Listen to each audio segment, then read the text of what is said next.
So today I wanted to break down how to identify if you have CPTSD.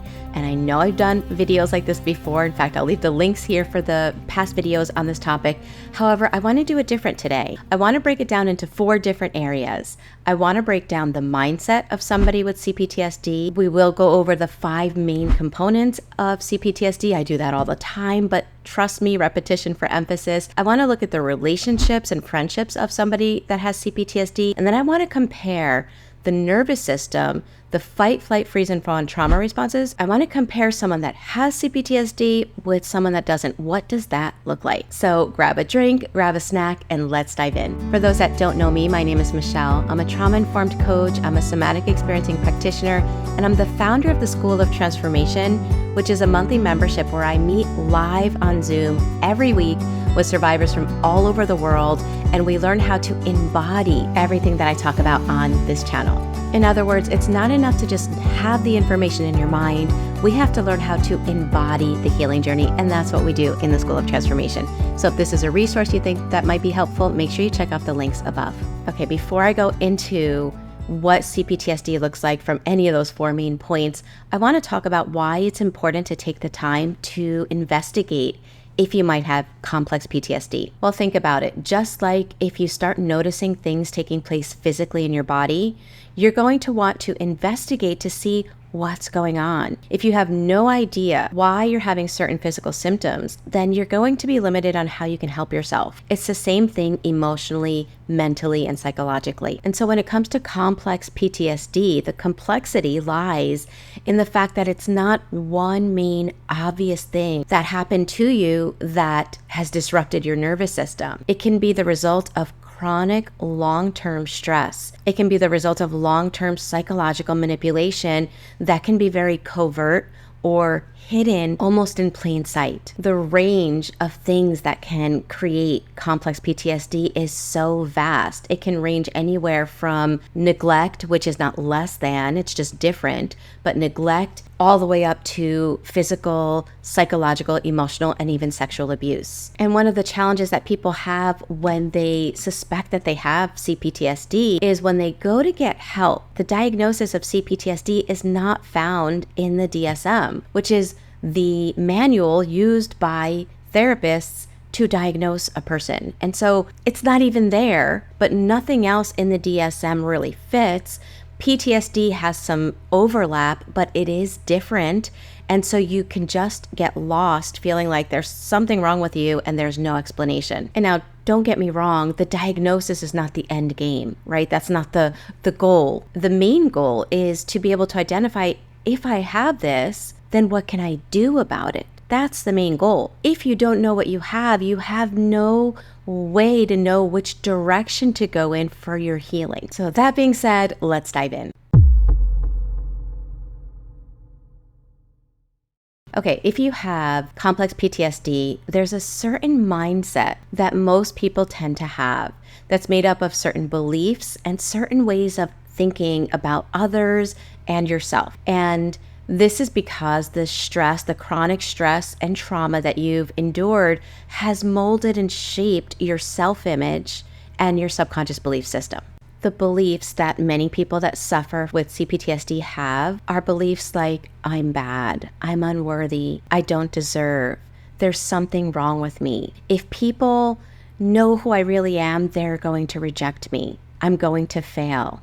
I'm not safe. These are the programs that are almost running 24/7 inside of the mind of somebody with CPTSD. As a result of these beliefs, this creates a fear-based mindset. And so if you were to enter the mind of somebody with CPTSD, you would find there is a lot of noise, a lot of chronic noise, very few moments of relaxation, because the mind is constantly analyzing for safety, because the beliefs that are in the body, the programs that your body is set to, are programs that are painful. And so your body's trying to fight from feeling the pain of the beliefs that are causing the pain. And it's like this internal chaos taking place. As a result of this inner battle, because of the painful beliefs that were put into you because of the trauma, a person with CPTSD will often self-sabotage anything positive because it doesn't align with the beliefs that are in their subconscious programs.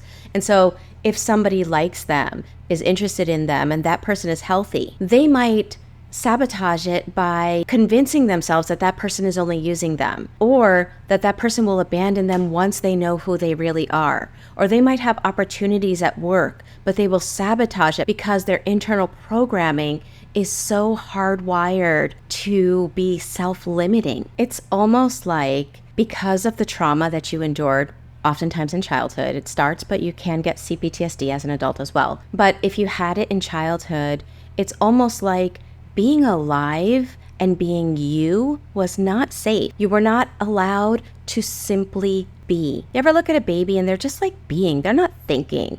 They're just being present and observant of the world. Well, if you had childhood trauma, you could not be present because you didn't have the safety that you needed and deserved. And so your nervous system had to almost be your parent. It had to be the only thing in your life protecting you. And so in its limiting way when you were small, the only way that it could do so was by trying to figure things out. And so you're stuck with your mind constantly trying to figure out what to do and how to be instead of simply being. People with CPTSD don't know how to just be. They're constantly evaluating how they're supposed to be. So that's just a small glimpse into the mindset of somebody with CPTSD.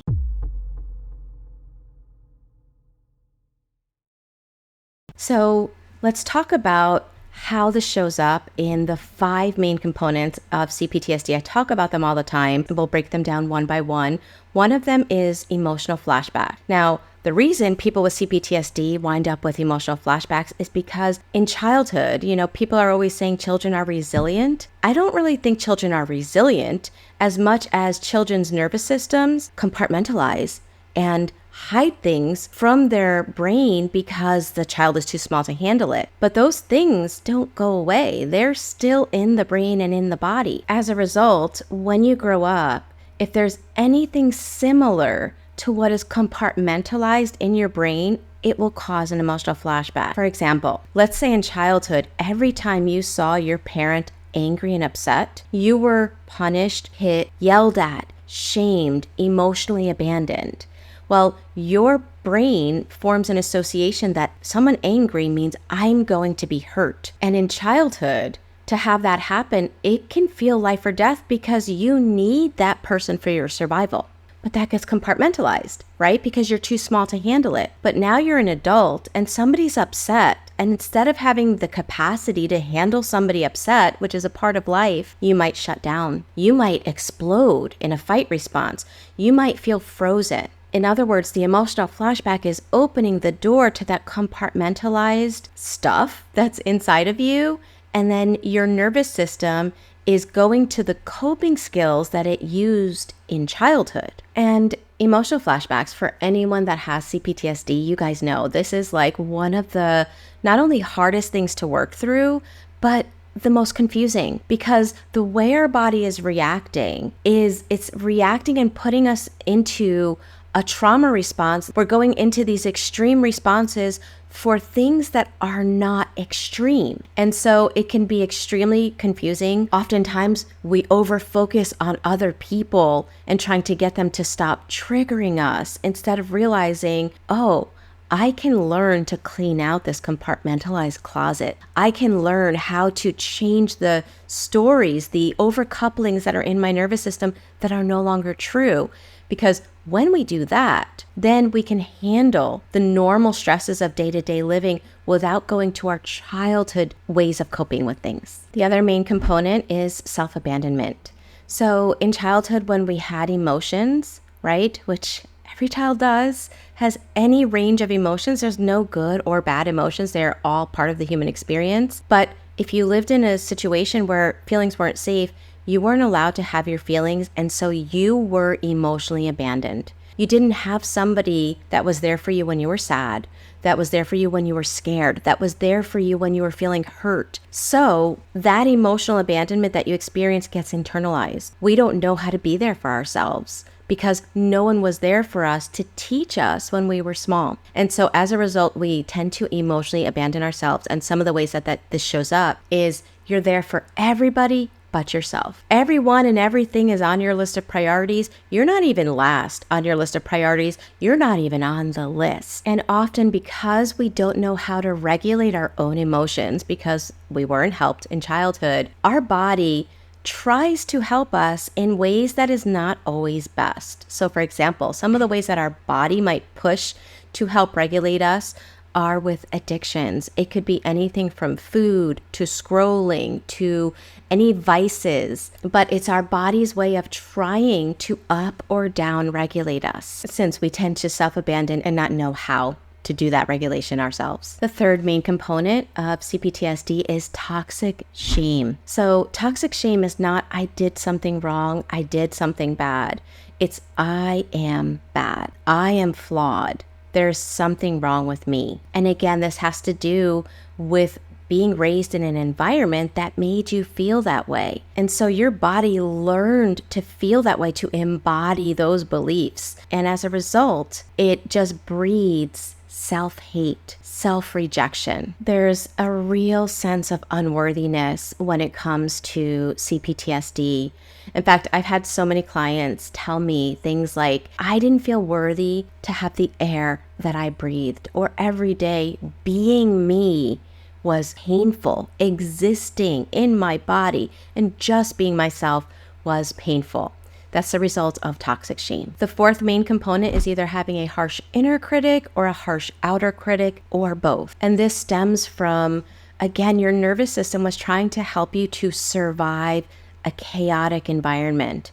So in childhood, there was such confusion, there was such a lack of safety that your nervous system was trying to figure things out. And so this harsh inner or outer critic, it sounds awful, right? Because it's attacking you most of the time, but its goal really is to try to help you to be perfect. Not that you can be, but this part of your survival brain was like, well, if I can just make Michele perfect, then she won't be abandoned. She won't be abused. And so it's hyper vigilant to every mistake, everything you do wrong, trying to point it out to keep you from doing it. And then the last main component of CPTSD is social anxiety. Now, a lot of people might be like, oh, I don't have social anxiety, right? I can be around people all the time. Well, the question is, do you feel safe to show who you really are when you're with people? Because social anxiety can also have a very large range. It can go from agoraphobia, where I can't even be around people, to I look like the center of attention, but I am so much in people pleasing right now that I'm doing everything to make everyone else feel good, and I'm abandoning how I really feel. So someone with CPTSD will often have some level of all 5 of those main components. So that's something that you can use to kind of evaluate for yourself.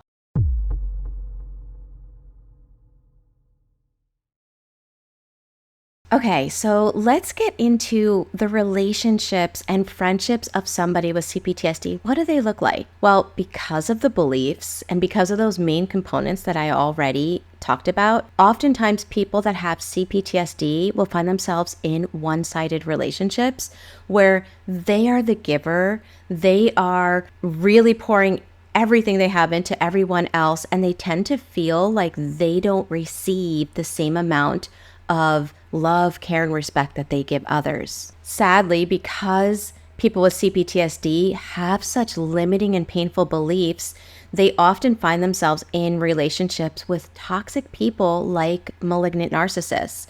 Now, why? Because often, especially with a covert narcissists use your wounds to reel you in. So if you don't feel lovable and you feel like you're put on this earth to serve others, well, that's a nice magnetic attraction to a narcissist who feels like everyone should revolve around them and everyone is put on this earth for them. And so they use your wounds to kind of reel you in. They heal your wounds in the beginning when they're love bombing by making you feel lovable. And so it's almost like you're half a person meets their half of a wounded person, and you become one person together in a very unhealthy dynamic. And then as a result of repeating toxic relationships, people with CPTSD will then go to the other extreme and then have difficulty trusting people. Trust issues are a huge hallmark of CPTSD, and as a result, a lot of survivors wind up isolating themselves after repetitive relationships with toxic people. And this part is a bit of a painful truth, but not all relationships are with narcissists. And sometimes, because of our wounds, someone with CPTSD can accidentally train somebody else to treat them as if they are less than. Because think about it, just give me a second here. If I show up in every relationship thinking you're better, I'm less than, I'm gonna show up in that belief system and act from that belief system. So I'm putting everyone up here. Well, how are they gonna look at me? They're looking down at me. And it can be something that can create unhealthy relationships in people that aren't narcissistic. It can cause them to be more selfish and less caring about you because of how we show up in the relationship. Remember, there's the saying, we teach people how to treat us. And now here's an even more painful truth, is that sometimes somebody with unhealed CPTSD as a parent can treat their children in such a way that can cause that child to grow up and not respect them and not love them because of the dynamics and the way they show up. Now, I can do a whole nother video on this, but have you ever heard people say like the best parents often have the worst kids and the worst parents often have the best kids? Sometimes from a wounded place where we were so hurt, we can go to the other extreme and give so much and not have boundaries and not have respect for ourselves that it teaches a child to not respect you either, and it can get really challenging. But again, that will be for another video. But you'll often see those types of relationships with somebody with CPTSD where they're one-sided, where they're giving all, where they're very much feeling not seen and not respected in their relationships, whether it's with a significant other, at work, or even with their children. Now, the awesome thing though is that people with CPTSD can heal. You can help your nervous system. And what's really amazing is that when you start to do that and you change your beliefs and your self-image and your nervous system, it has that domino effect of then changing all of your relationships for the positive. So keep that in mind.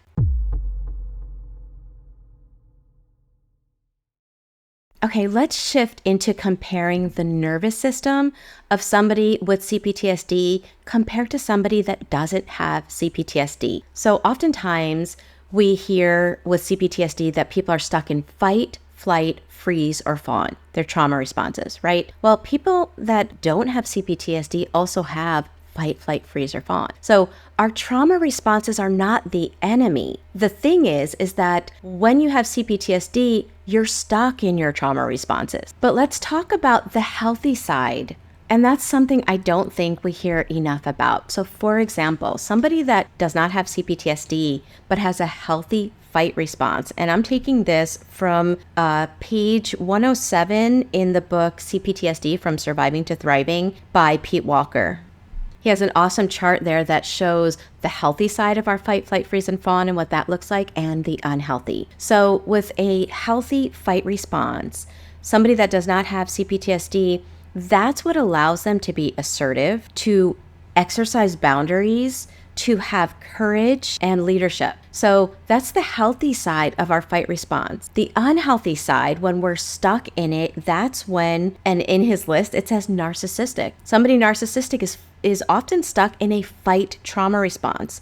Somebody that's explosive. So a person with CPTSD can be very reactive instead of responding, can be very controlling and perfectionistic, to mention a few of them. So let's compare a flight response between somebody that may not have CPTSD versus somebody that does. A healthy fight response would allow somebody to disengage when it's necessary, right? They can see that something's not going somewhere, that it's like beating a dead horse. They can easily disengage. They have a healthy retreat. They can have industriousness, a know-how attitude, and they can persevere. Whereas when you're stuck overusing your flight response, some of the things that can happen as a result, you can become obsessive compulsive. You can be panicky, rushing, or worrying. That's a sign of being stuck in a flight response. You're trying to outrun pain, right? So anytime you feel something, you do something because you don't want to feel. That's someone with CPTSD. You're an adrenaline junkie. You can be a busyaholic, a micromanager.